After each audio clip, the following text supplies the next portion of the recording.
Gareth Edwards The Creator has finally arrived in theatres, and there's a lot to break down surrounding the original science fiction film. I'm going to be diving into the plot, explaining the ending, and further story details that take place to help you guys put together a much greater picture of the world and story that Edwards has crafted. As a warning, this analysis will contain spoilers, so if you do happen to be someone who hasn't seen the film yet, then I would recommend watching this video after you've seen it. But if you want to see more on The Creator, including my upcoming essay on the film discussing why it's one of my favourite sci-fi films from the last few years, then don't forget to support this video by giving it a like rating, subscribing to the channel, and turning on your notifications. But without further ado, let's dive into Gareth Edwards The Creator movie Explained.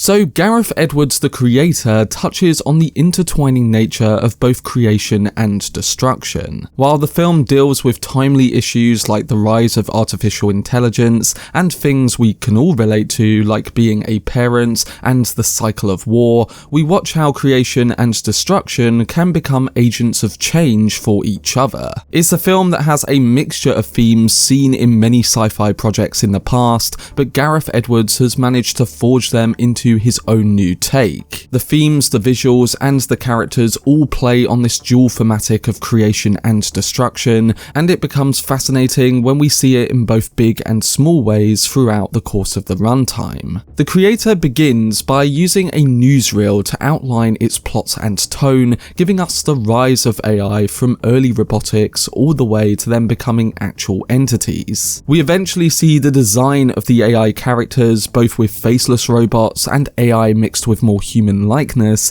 known as the simulants. The newsreel progresses and leaves us on a military leader explaining how Los Angeles has been destroyed by a nuclear blast, something they think was caused by AI. And leading right through to 2065, the US has now banned AI and made it their sole mission to destroy it. That has become difficult, however, because while AI has become its own evolved and distinct species, New Asia is helping to defend the remains of it. And while the US claim they are not at war with other countries, they've built a space station known as Nomad that can literally bomb any location in the aim to destroy artificial intelligence. And right from the beginning, we get a sense of that destruction. A Cold War spy, Joshua Taylor, played by John David Washington, is given a mission in New Asia 2065. He's there for multiple objectives. First, to gather intel on communities linked to AI, and second, to find the human creator of AI, someone the locals know as Nirmata. He's told that Nirmata's daughter is Gemma Chan's Maya, and while he does get close to her originally as part of his mission, he genuinely does fall in love with her, marries her, and plans to have a child. During one romantic night between the two, the US forces plan to attack their location in New Asia at their beach house, both on the ground and using their Nomad space station. Little do they know that the couple's friend and leader of the AI forces, Ken Watanabe's Harun, is ready to fight back. And in the process, his forces end up capturing Joshua's friend and soldier Drew,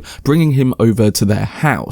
Without blowing his cover, Joshua interrogates him and wants to know why the attack was happening so early, with the response being to kill Nirmata. Maya overhears this and, after feeling heartbroken, eventually flees the scene with Harun's AI forces. But as she makes it out to the ocean on a boat, the Nomad space station fires a rocket down from the sky and obliterates most of the location, killing her and her unborn child too. So we then move forward 5 years now to the ruins of a nuked Los Angeles and follow a broken Joshua working with cleanup crews in the area following its destruction. He's visited by a general named Andrews and Allison Janney's tough military figure Howell with a new mission in mind. Because he has knowledge of the AI forces from the mission he was on 5 years ago, they want him to go back there with a team, break into one of Nirmata's bases, forces and obtain what they say is a new superweapon named Alpha O. Because of his past there, he initially aims to decline the offer,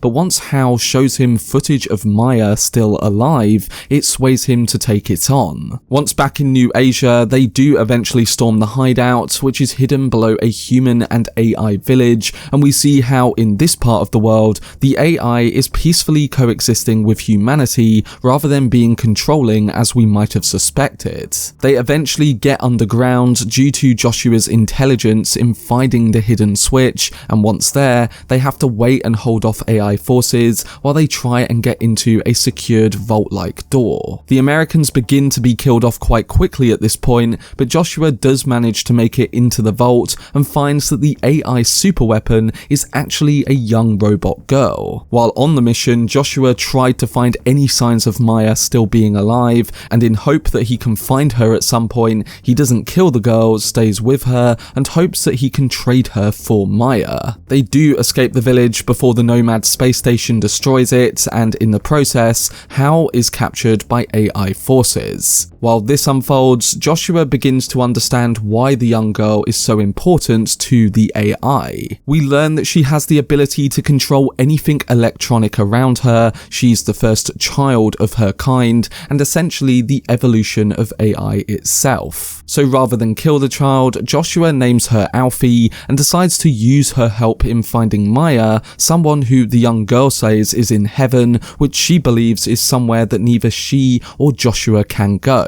Joshua tells her that he's done too much bad in the past to go there, and because Alfie is AI, she obviously can't go there either. So Alfie and Joshua begin to make their way across New Asia. They eventually find Drew from the opening scene in one of the Blade Runner-esque cities that exists in Gareth Edwards' sci-fi world. The AI militants and the US forces are after the two of them now, and they take it slow to remain in hiding. Once with Drew, the once soldier is now living a quieter life at a sim factory with his sim girlfriend. Drew and his partner look at Alfie's AI brain and learns that the girl will age just like a human being, but that so will her powers, allowing her to control all technology. So essentially, the child is a new god for AI, having more power than the beings who helped develop her kind. We also understand that the US are trying to hunt down and destroy the weapon because on one side, they believe the AI nuked LA without fully realizing that it was actually a human error that led to that moment. They blamed the AI, and that led to the conflict now where the AI is being hunted down and destroyed from the sky using nomads. On top of this, there's also a revelation that revolves around the mission this story opened with. We learn this soon after the New Asia and AI troops arrive to regain the child, with Drew being injured in the attack and his partner being killed. While he's dying, Drew helps Joshua follow a tracker placed in Maya's wedding ring, and that leads them to the beach house where they were originally attacked. Drew reveals to him here that the attack did not happen early because before it happened, it was learned that Maya was actually Nirmata. So with this info, it of course startles Joshua, and once him and Alfie are taken by Harun and his AI forces,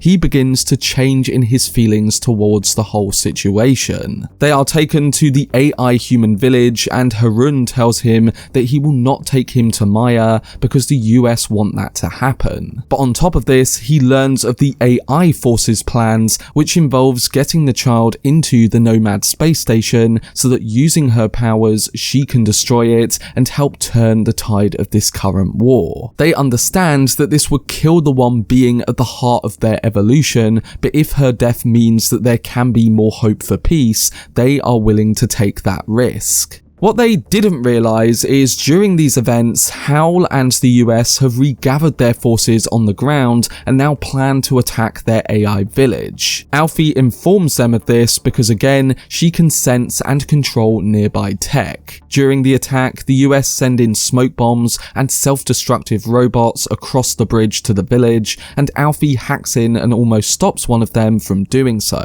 She unfortunately fails, is injured in the process, and with Nomad on on the way to destroy the place for good, Harren eventually agrees to take Joshua and the child to the temple where Maya is being kept. Here they can heal Alfie, and Joshua may get some light on what's going on with Maya. So when they all get there, we indeed get some revealing answers. For one, Maya has been in an intensive coma for the years since that original Nomad attack. She sadly lost her and Joshua's child, and the Sim monks who were there to protect her couldn't turn her life support off because they are forbidden from harming her. Joshua learns that Maya, or Nirmata, had built Alfie before the attack took place, and that her likeness was copied from her unborn baby. So essentially, Alfie is an AI copy of Joshua and Maya's unborn child. There's then an emotional moment between the two of them as they decide to end Maya's life so that she could be reborn metaphorically into a new one. And after seeing Joshua turn off robots before and explain that he was only turning them off,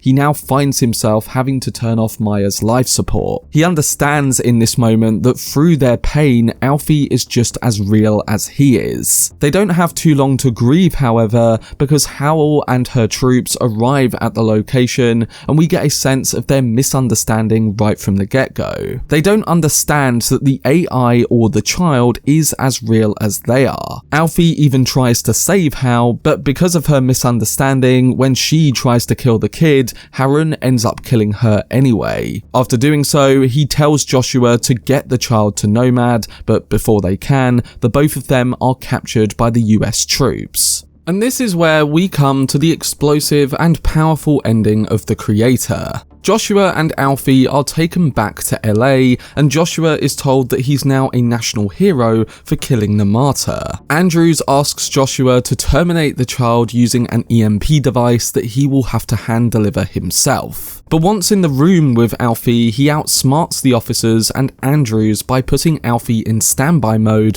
before using that EMP. And as we eventually see, he's able to get her out of their custody too. They escape and make their way to a nearby spaceport to board a flight, and while on board, the child uses her powers to take the craft up to Nomad. Andrews orders the military command to make missile strikes on the AI communities in New Asia, so Joshua and Alfie are in a race against time to carry out their mission. A few missiles do destroy targets, but Alfie and Joshua are able to blow up one of them still on board thanks to a bit of space work from Joshua so that Nomad would be destroyed in the process.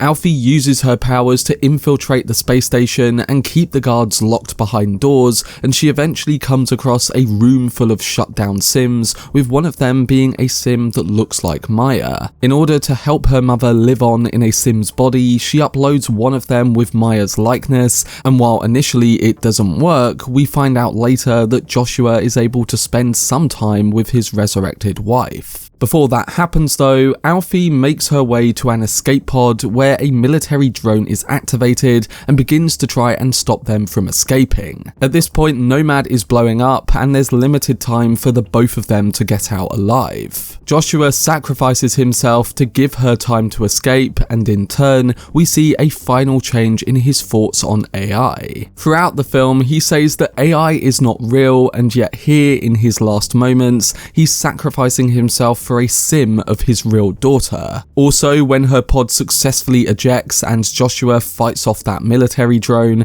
he runs into Maya's Sim, which has now awoken, and he's able to spend a touching moment with her before they are both killed on board. He sees how humanity isn't limited to one physical body, and that humans can be programmed into another physical body, just as AI is. It's quite telling that the place where the child brings hope to both species on Earth, and where Joshua and Maya are reunited, once activated, is a technological cross in the sky. Something that again leads into this idea of death and rebirth. Not to forget the chapter titles in the film, that being The Creator, The Child, The Friend, and The Mother, are also nods to that central intertwining theme of destruction and creation. How rebirth can happen through death. It reminds me a bit of the ending to the film Oblivion in 2013, scene where Tom Cruise has to go to an AI ship to destroy it, and once we come back to Earth, his long-lost wife meets a copy of him that we gather will be a replacement for their relationship to continue. And we definitely see a different shade of that idea here too, but one that provides more hope for both opposing species. That's because when Alfie lands back on Earth, she and the other people of New Asia watch as the Nomad craft crashes down to Earth. The AI and humans there celebrate what could lead to their peace with the Western world. The child's parents may have died like with both Joshua and Myers, but it's clear that in this very final shot, this is an opportunity for rebirth. Alfie's final expression is one of sadness, but then very quickly, that sadness turns to happiness. Yes, she's initially sad over her loss, but then she eventually smiles, knowing that there is now hope for a new world, one where AI and humanity could live peacefully alongside each other. But that was my video explaining the plot and ending for Gareth Edwards The Creator. I do hope this breakdown did help some of you guys understand the events and smaller details a bit better, and I'm looking forward to hearing your thoughts on the film, so don't forget to let me know down below in the comment section. Like I said at the beginning, I will also be doing a full-length video essay on the film in the coming days, giving you my extended thoughts on the science fiction movie. So keep a lookout for whenever I post and make sure you don't miss any of it. For more videos on The Creator and upcoming director-driven releases like Martin Scorsese's Killers of the Flower Moon, then subscribe to the channel and turn on your notifications. Also, if you enjoyed this video, remember to leave a like rating and follow me on social media via the links in the description. But anyway, I hope you guys enjoyed it. I've been Cortex, and as always, make some noise.